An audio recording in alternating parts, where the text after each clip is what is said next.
Really, when you've done as much as they have, it's a long story to begin, you know. In 5 minutes, tell me the story of your life. Did they, I'm interested in a little bit more about the religious part. Do they speak Jewish? Did your parents speak Jewish in the house? Or did they, if they spoke something other than English, was it Russian? When they didn't want us kids to know what they were talking about, they spoke Russian. And when they didn't mind, then they would speak Yiddish. Or if they were talking to somebody in the community, a lot of those people speak German. It's a German community. Even the people who come from Poland have to speak German there. You know. But so I spoke German before I could speak English. And then when I started going to school, they made me promise never to speak German anymore. That they wanted me to learn English, and they wanted me to speak English, and only because they wanted to learn English. And that was their reason. And so it was just forbidden. As far as I was concerned, I don't know what happened with the rest of the kids, but this is what happened to me. And consequently, I lost my German ability. A strange thing happened to me in the hospital during one of my operations. I woke up from an operation, and all my thinking was in German. My thinking process was in German. And the first few words I spoke to a nurse in German, not realizing it. And she gave me a look. And I just about fell out of bed. It was such a screwy experience, you know. And when I realized what I had done, and I had to explain it to myself and to the guy in the next bed, he didn't know what happened either. He thought maybe they changed. I guess they changed patients on him or something. But yeah, that's a strange thing, a strange feeling, especially when I hadn't spoken German for so many years. In fact, I'm not even able to bring it back sufficient to be fluent in it. And then to have something like that happen out of a clear blue sky was weird. But anyway, I could speak German before I spoke English.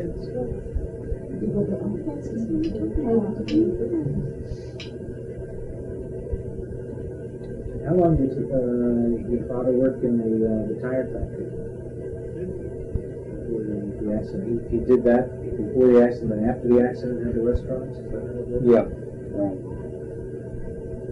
I don't know the exact timing on it because of the fact that I wasn't born until after the accident. So the length of time that he worked in the rubber factory, I'm really not that familiar with. But there was a time prior to the rubber factory job that my understanding was that he was working on a labor game. It was one of the first jobs that he got, something like 20 cents a week, I don't know, just shoveling ditches and stuff. In the kitchen? Yeah. I guess they had these immigrants just like they have today that come around, and this is the easiest job for them to get.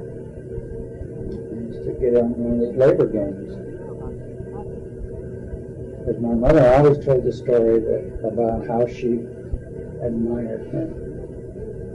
Because he was willing to work an honest labor job like that for 20 cents, and some of the guy that was trying to get her attention pretty hard was bootlegging at the time and getting immensely wealthy.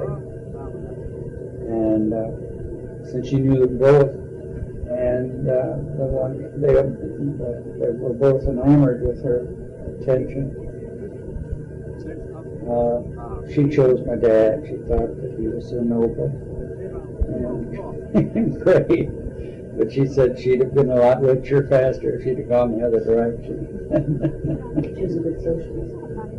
I guess so, I don't know. It was against her principles, I guess. Women principles. What tire factory did you work in?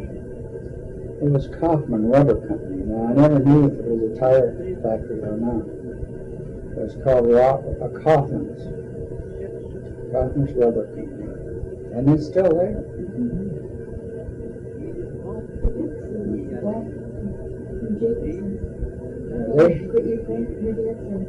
The boots? Oh, so they make boots and that sort of footwear. That town is full of amazing industry. Amazing.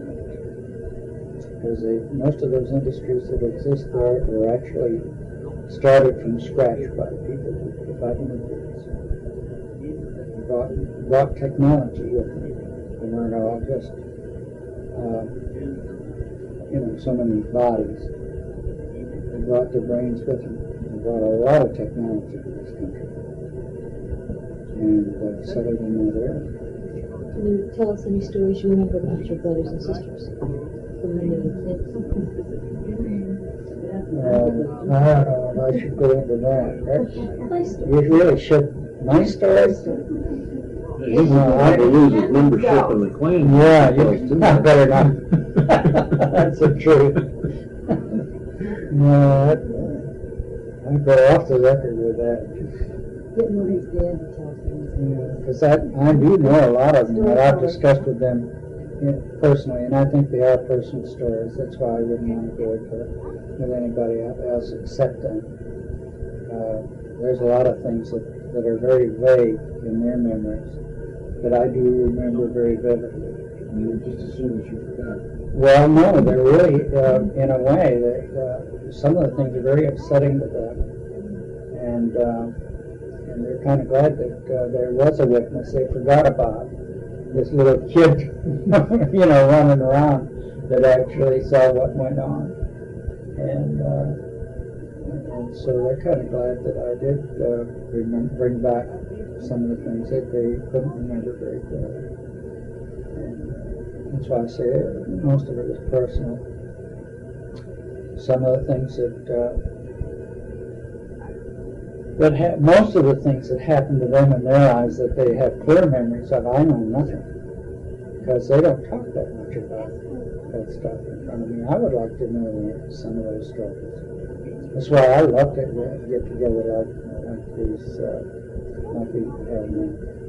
Because I'd love to hear some of the stories and the nice things that they know, that they can recall of their childhood. Because I'm tired of always bringing up you did this to me and I did that to you and I didn't when you should have and all. You can carry that to the extreme. Most of it is so inaccurate anyway. It's just childhood stuff.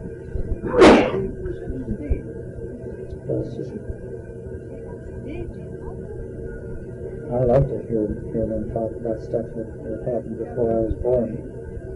I never knew that Joe could talk Russian or knew, Russian. And he said, well, sure, when he was born, they only talked Russian. And I was shocked at that. I said, well, can you talk any Russian? He said, sure. And he started spouting off a bunch of Russian. But he could remember. So really stuff like that shocks me. It's a lot of time went by. How many years were there between? 14 years. 14 years. You did a big change in Russia. Yeah. From the time we got off the boat until the time I came along. Yeah.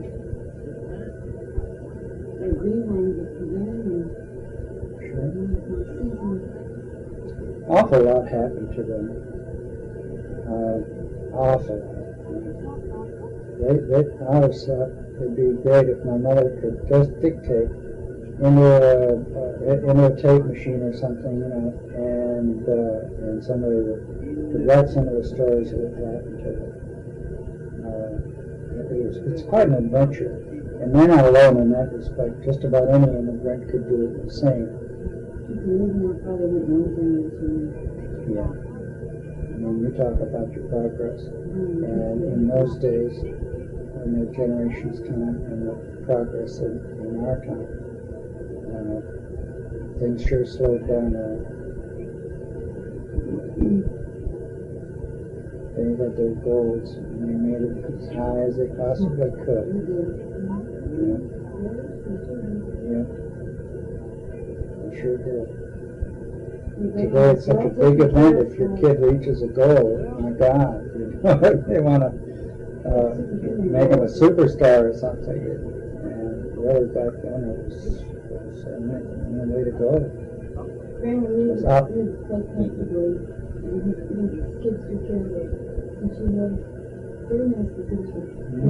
Yeah. Well, they got to where they owned an awful lot of property, and most of it was just devaluated, terribly devaluated in the Depression. And Mother tried to hold on to it long enough to where it might go back up again, and she might reap the profits and the benefits of all the sweat and blood that they endured in order to accumulate it. And she just couldn't hold out. It was the reason she died with as little as she had. If she was able to hold out longer, she would have died a pretty wealthy woman. And there wouldn't have been much. But just the way things happened. What happened to her wasn't nearly as bad as what happened to a lot of people in the Depression. They lost everything. They had it in real estate, very good real estate. So she got some income from it. But the rate of exchange between Canadian currency and American currency was one of the bad things that happened. It was always more than 20% difference between them. And what she was getting out of the rents when the places were rented didn't amount to very much. So over the period of 10, 15 years, she couldn't accumulate anything that was just barely enough to live in. And then when it came time to sell it, they wouldn't give her anything. It was just prior to the World War II and before anything started to go back up again. Sell out, get her on 2 feet in the ground again because she was living in rented places that wasn't her style. She had to have her own place. So she just cashed it all in and bought a home on Duncan Street, and that was that.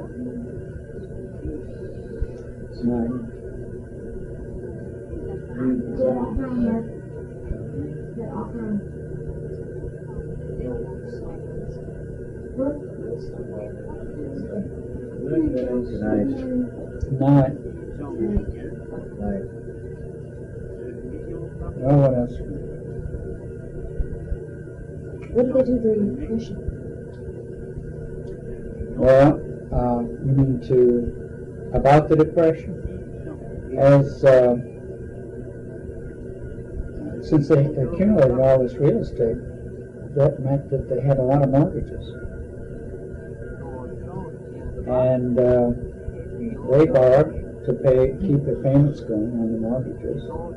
And they would do just as you would in a monopoly game. You mortgage all the property to keep it going.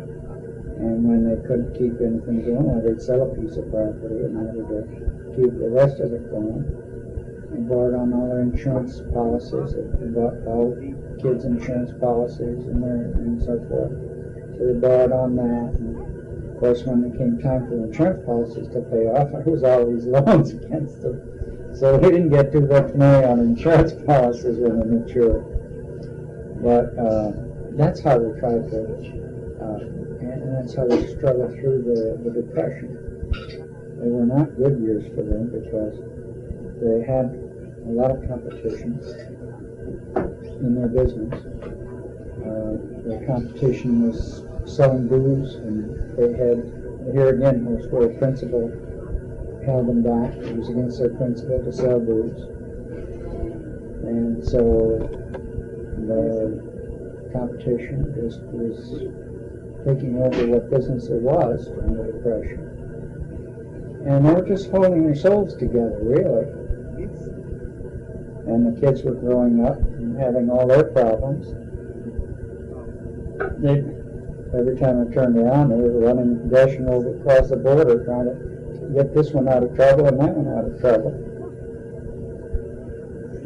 And so they kind of were drifting during the Depression. They didn't know what was going to happen next or what they could do about it. It was a thing, really, that after working so hard, they just got tired. And I'm sure if they could get a perspective on what to do, they would have done it a lot different. They were just tired after all those years, and then things working out the way they did. So they just were drifting at the time that they were dying.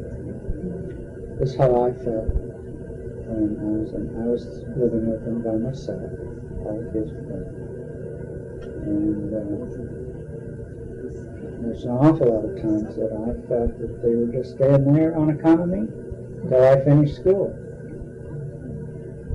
When did In 1934. I remember that? Because that was the year I was born. Except you died in February. Your birthday is in July. Where did he die from? The doctor explained to me that indirectly it was a result of his hand being taken off. At the time that his hand was damaged beyond repair, the job of connecting the arteries together properly after the amputation wasn't very good. It either was unknown as to how it could be done and whatever, but it wasn't adequate to get him some blood circulation in this left hand. And so the years that followed, the arteries just filled up until they reached his heart. And it was his left hand. And that was the explanation that was given to me. Whether it's accurate, medically speaking, since our family is now known to have a tendency towards atherosclerosis, it could be half true. It could have been that his arteries filled up, but not necessarily because of the amputation. So, but that's what the doctor told me, because I asked the same question.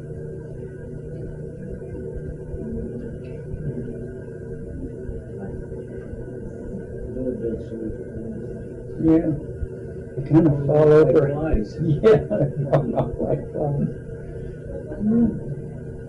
At the time your dad died, did they have a community with relatives, or was it just the two of them and you? Did they have other family connections outside of just them and their kids? No, they had, I don't remember. I was pretty emotionally out of it at the time. All I recall is there was, I don't know, maybe 1,500 people. Maybe that's a small number compared to the actual amount that attended the funeral. and walked from the Ukrainian home where he was on display to the cemetery. He walked the body all the way. And it was quite a distance, and it was pretty dramatic. And I don't know, there was quite a lot of people.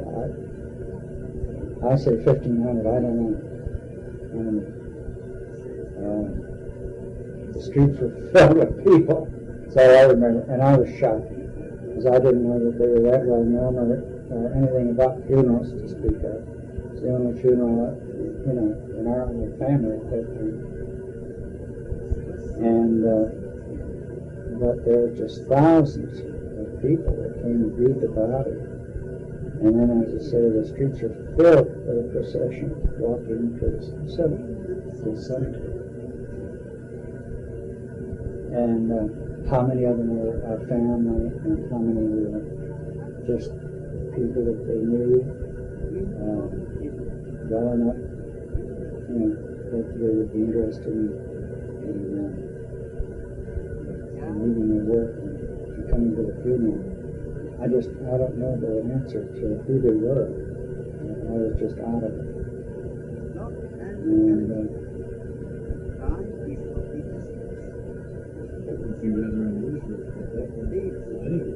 yeah, I realize that now, because I've been to a lot of funerals since then. You better believe it, right? So I'm more impressed today with the crowds that they had at his funeral than I was at the time as a child, because I didn't know what was going on in that respect. How old were you at that time? About 12 years old, I guess. 13.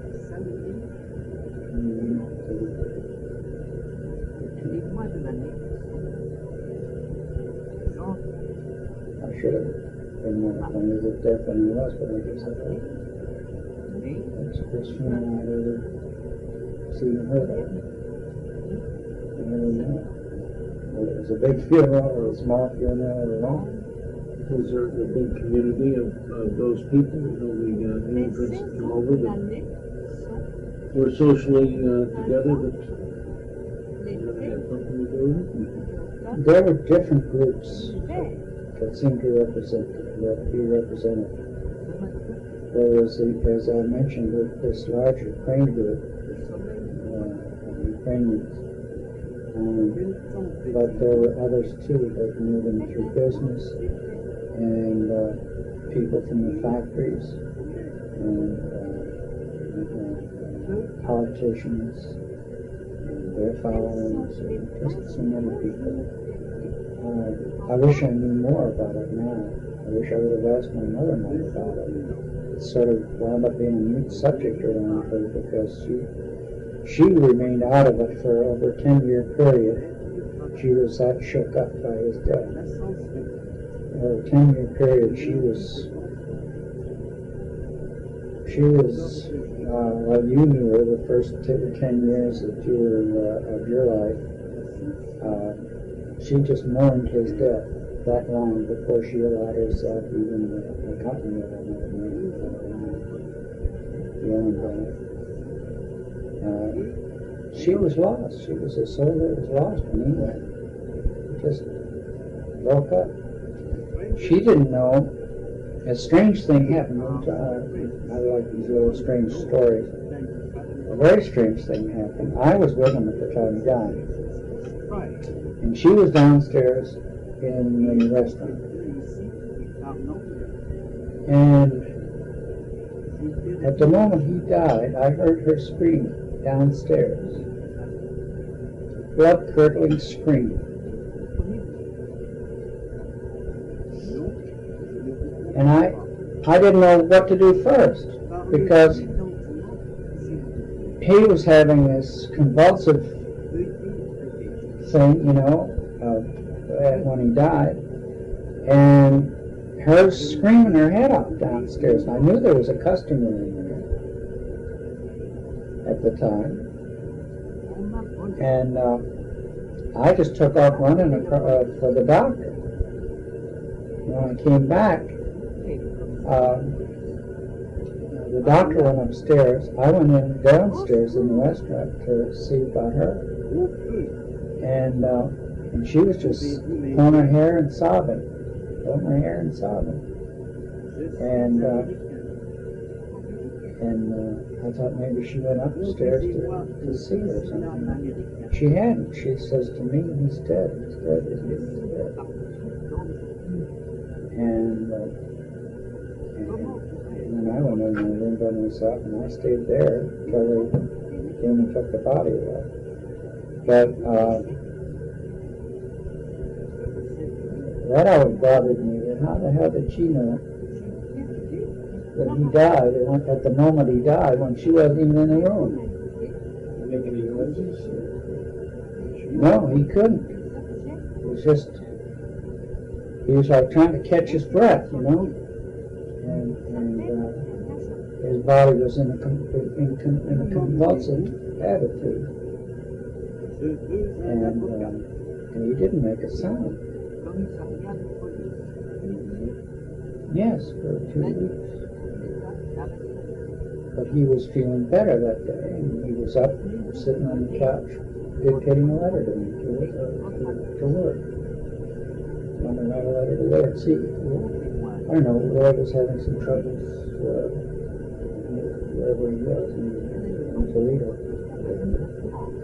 and he wanted to get a letter out to reassurance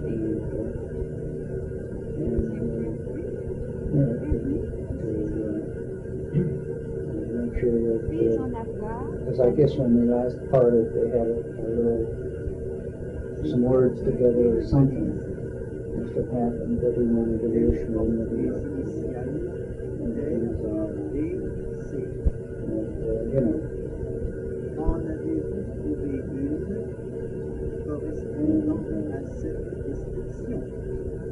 So it was the whole scene was so traumatic. That's the way it happened.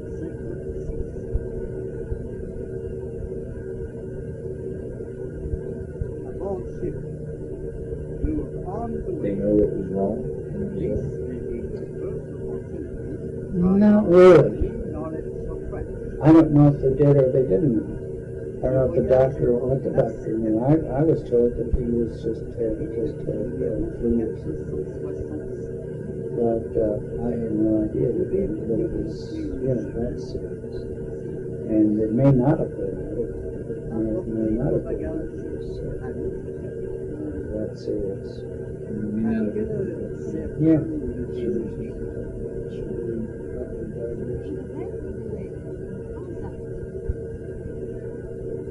The doctor said, the way I described it before, yesterday when we were talking, it was just a massive heart attack. And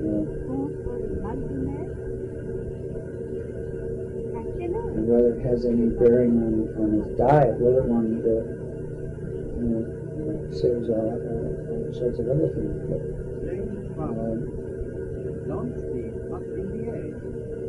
we talked about cholesterol. I told him what he had to eat that day or the day before. He always loved bone marrow, and so he asked my mother if she had any in the house, and she had me go to the butcher shop and get her a whole, I don't know, huge package of bones. She cooked it all up and got all the bone marrow, and it was a big plate of bone marrow. Never saw that much bone marrow in my life. And so he had, of course I didn't know if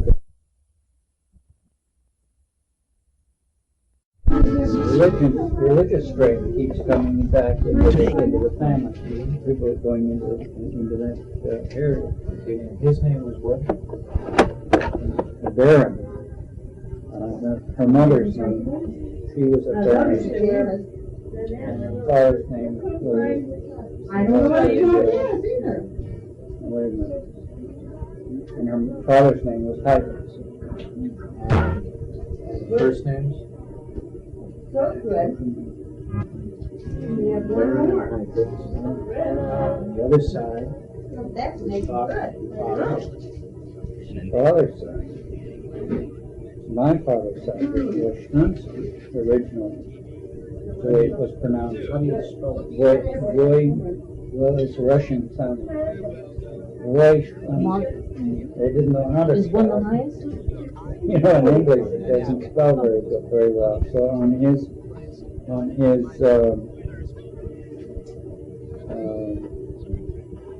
papers when he came to this country, they originally wrote it as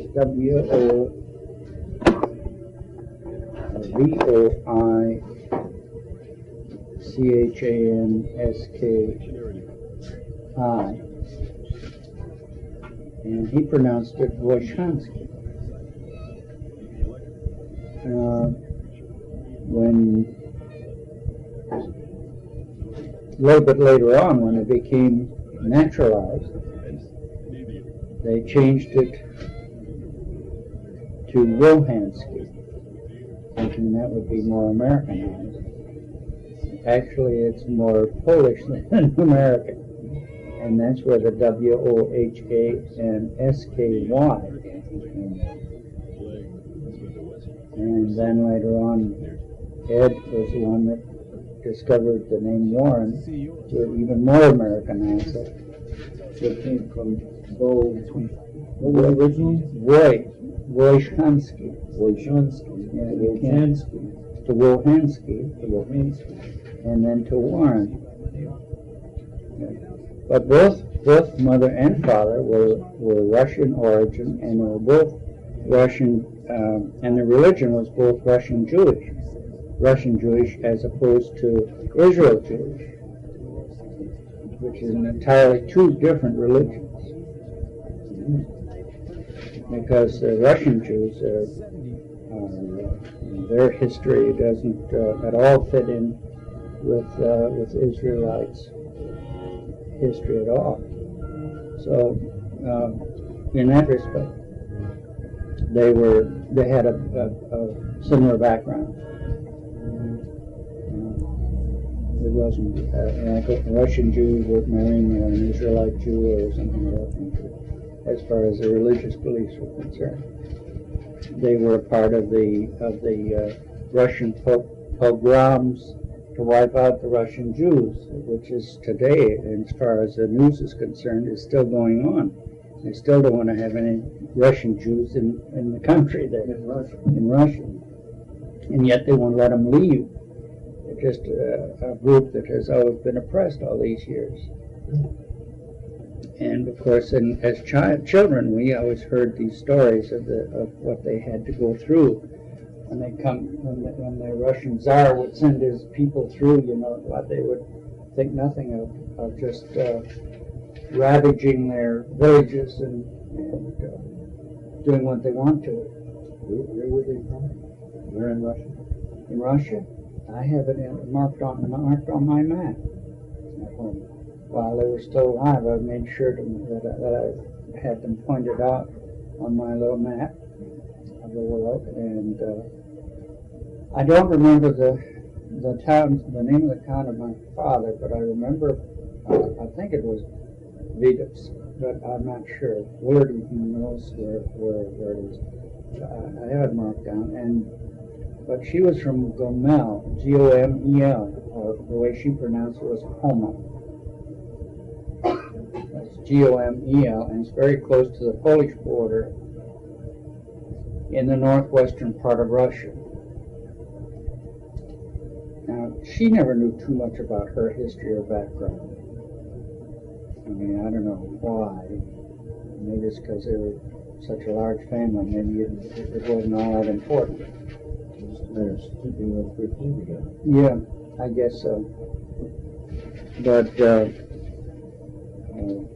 I've always thought that there was some Mongolian blood somewhere way back in the and I've seen, you know, in encyclopedias Mongolian features and pictures and stuff. And our family so much resembles, especially some of them, the Mongolian features more than anything else, as far as racial is concerned. But she's never mentioned it, and I just figured, well, she doesn't know. Did they come from big city or small village? Or? She always referred to my dad as a big city guy, and that she was really from this crossroads. There wasn't anything ignorant about her because of all the education she got. I failed to mention that her grandfather being a rabbi, and since he never had any sons, took this one daughter.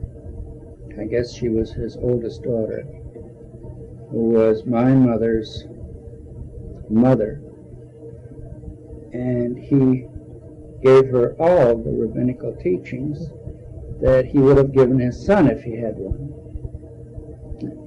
And as a result of that, she turned around and shed all of this stuff onto her kids.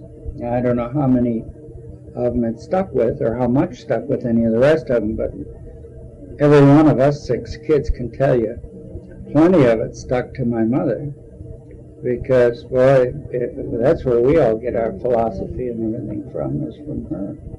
She spouted this stuff like a pro, and yet she would always say she's so illiterate, but she could talk along with the best of them.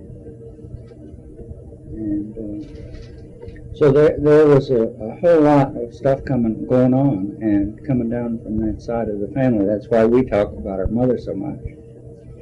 Not to put my father down in any way, because he was a very highly educated man, and she always wrote about his education and envied it. I mean, the languages he spoke and wrote, he wrote and spoke in 7 languages, and yeah. And he was very good in mathematics and accounting and everything else. Which one? Which languages? Oh Lord, not anymore. I used to know them all, but that concern most people who live in that area can speak pretty close to 7 languages. They can't always read and write them, but most of them can speak 7 languages, because there's the Slovak countries and the Ukraines and the Poles, and then in addition Russian and Jewish and German, the whole rigmarole there. So he could get along in just about any of it. Yeah, he was a very good reader. He was always reading. How large a family did he come from? His family wasn't that large. He came from a much smaller family. He only had, to my recollection, 2 sisters that I had heard about. And so he was the only boy.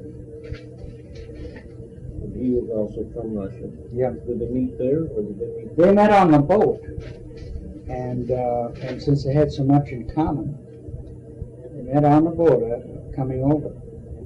And since they had so much in common and knew different people from back home that they could relate to, that they, that each knew they didn't know each other before then. They met on the boat, and then they maintained their contact until they were settled in Kitchener. Both of them headed for the same area?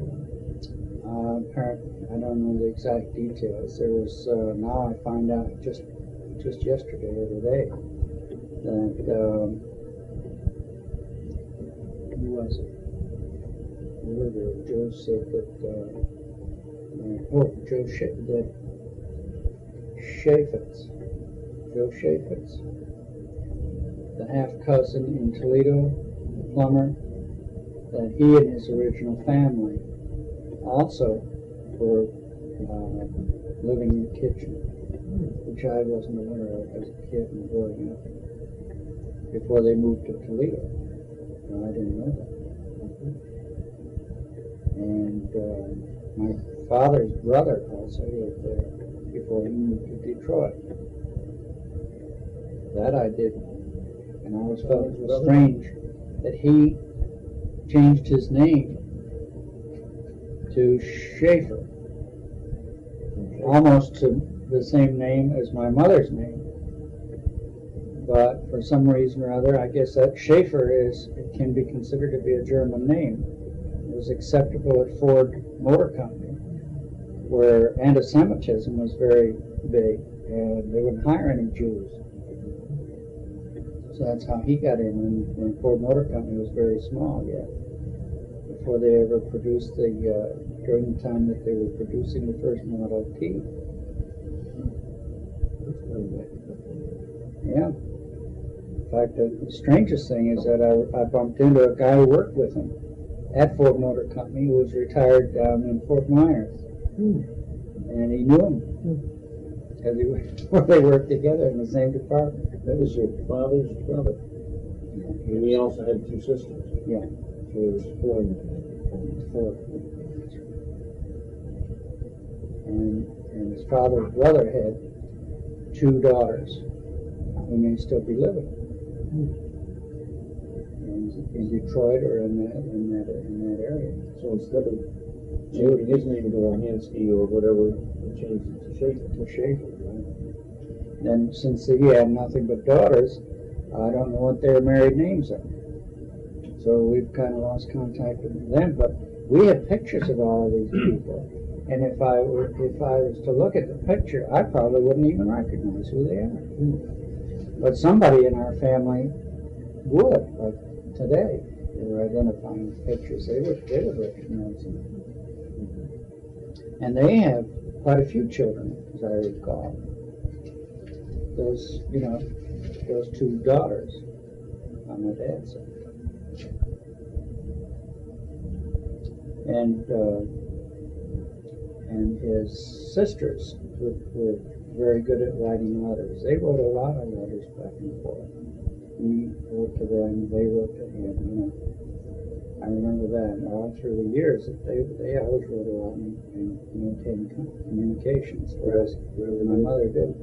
Where were his sisters? In Russia. Oh, they stayed in Russia? Yeah. Yeah, and they would send him pictures kind of the times of the famine. Yeah. So they were here. My dad was here and they were over there during the famine. And they would send him pictures and postcards and photographs of what was going on. Dead bodies in the streets and all that. It was pretty scary to me when I was a little kid. They were very... So his sisters never left Russia. Right. So then there's still some family there that's way back then. Yeah. Quite sure there is. And Lord went over there with the express purpose, I thought, of trying to make a little contact there. Trying to see what he could dig up. And I never found out how far he got with that at all. Perhaps you know more about that. Did you ever hear anything? No, I don't know that he made contact with anybody. I don't know that he was able to get outside of the major cities at the time he went. It's been a number of years ago. I'm pretty sure that if he made a contact, he would have told somebody. He would have told us. But I also feel quite sure that we still have relatives over there. Probably quite a few. Probably because from a family of 13 on my mother's side, I would say I only heard about maybe 3 or 4 immediate brothers and sisters that were over here on this side of the ocean. The rest remain Well, unless they've come over since I was a kid. But, you know, they're always trying to get out of there. She's lost some of those brothers and sisters when the pogrom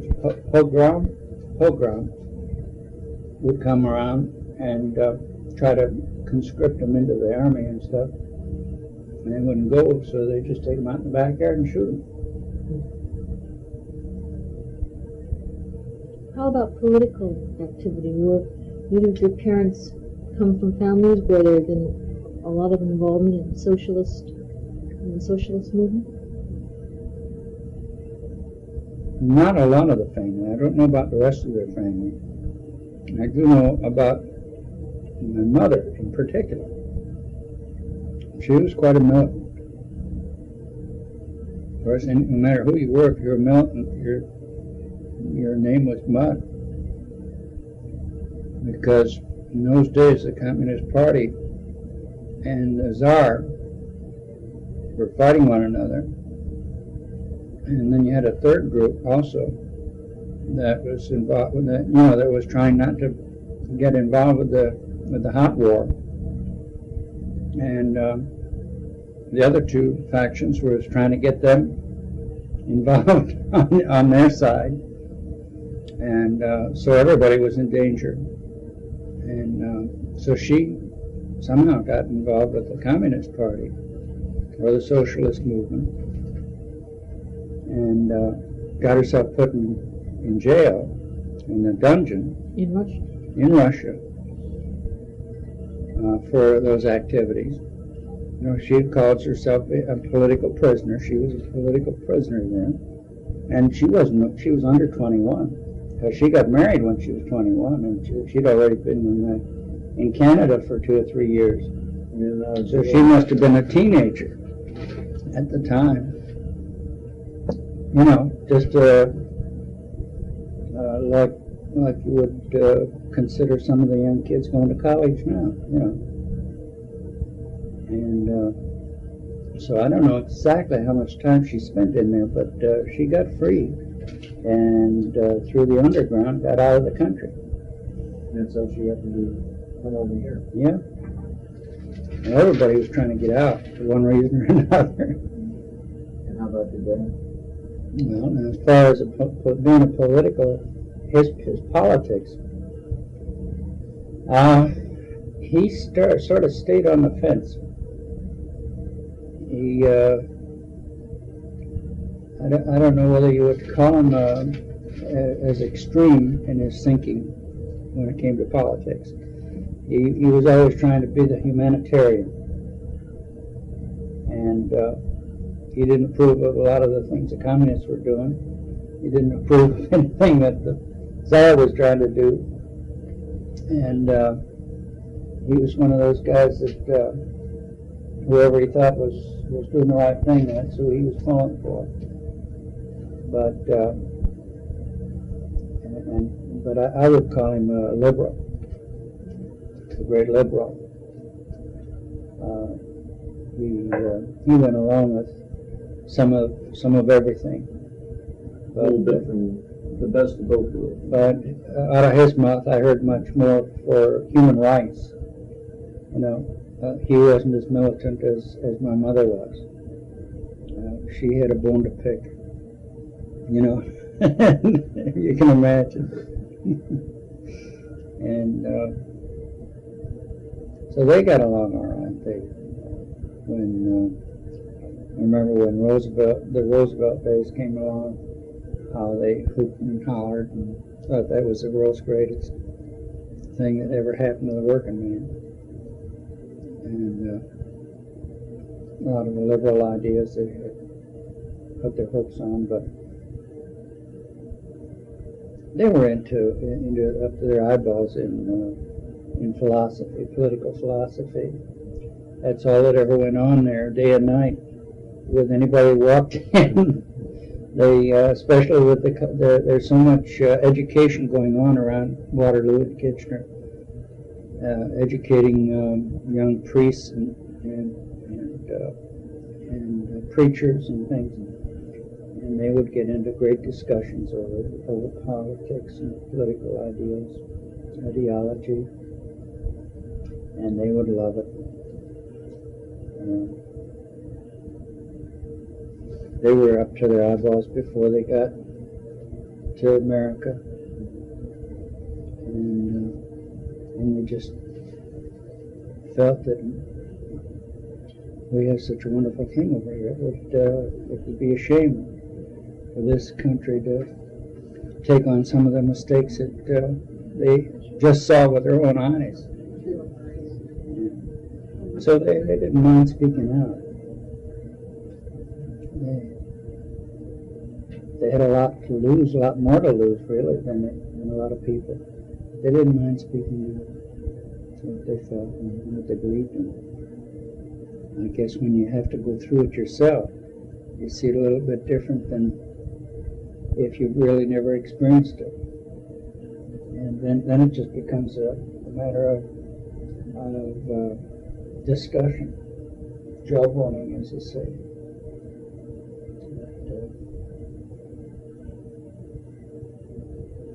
They lived an interesting life. They stayed active with various groups and always involved.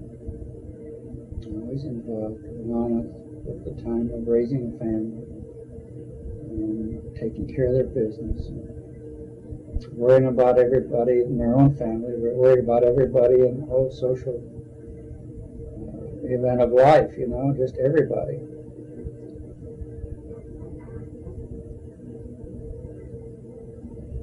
Sounds like they were the center of a lot of activity. They were.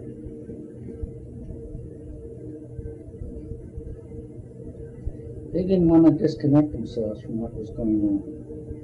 They wanted to see a lot of help going back and forth in the world, getting down to something better than what they do. They had an advantage in that respect. They could see life as it really was instead of being oblivious as to what was going on.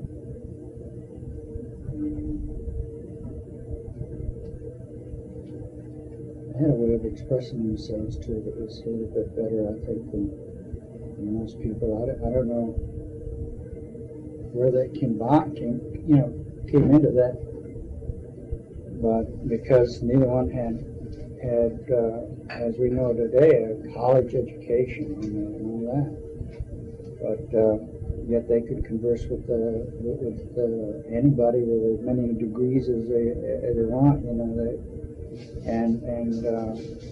and adequately too, without stumbling around like I do.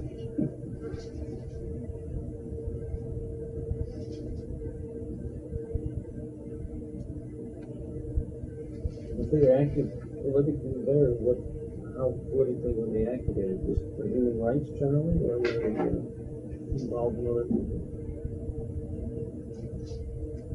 Now,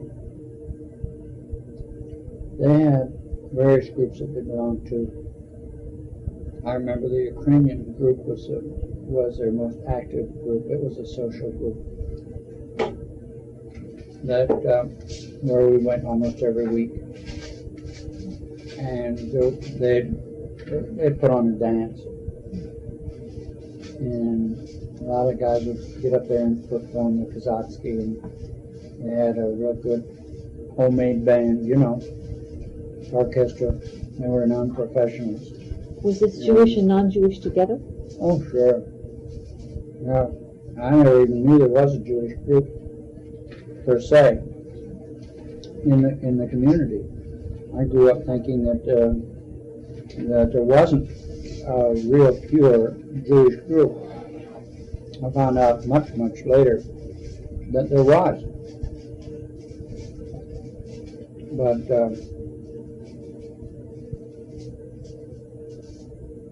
this group was just everybody together, and they were a group of immigrants and had a lot in common, and it was for good comradeship and have a good time.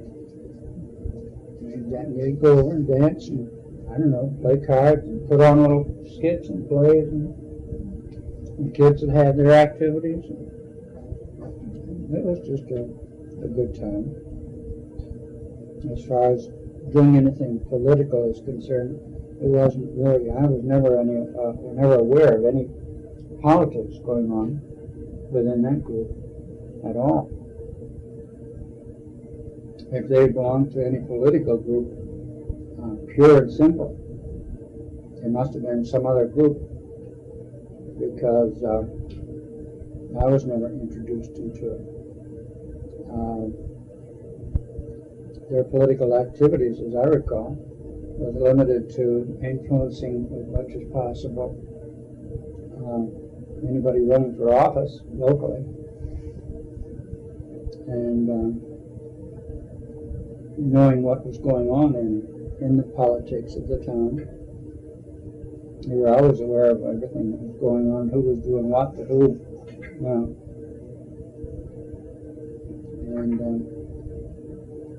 they were just delighted to be in a land where they could have some influence as to what was going on, instead of being the butt of somebody's shoe all the time. So, and as I said before, that the influence that they could exert on the younger generation that would come into the restaurant, who were in themselves, heading for influential spheres, while they could bat ideas back and forth with them and do whatever they could to kind of bring up the. You going to bed? Me too. Night, sweet. Okay. I'll be up shortly.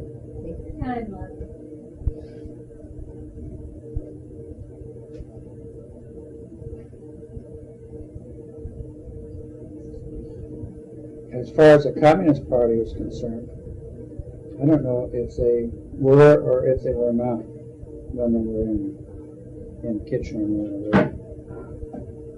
I heard the word sympathizers, and I always thought of them as being communist sympathizers. I never knew whether they actually were members of the party or whether they weren't. So if they were, they sure kept it a big secret. But I do know that they often sympathize.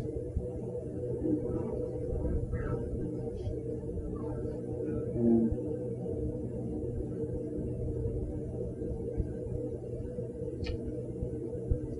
I don't know who was responsible for the saying on my dad's tombstone, whether it was my mother or my dad.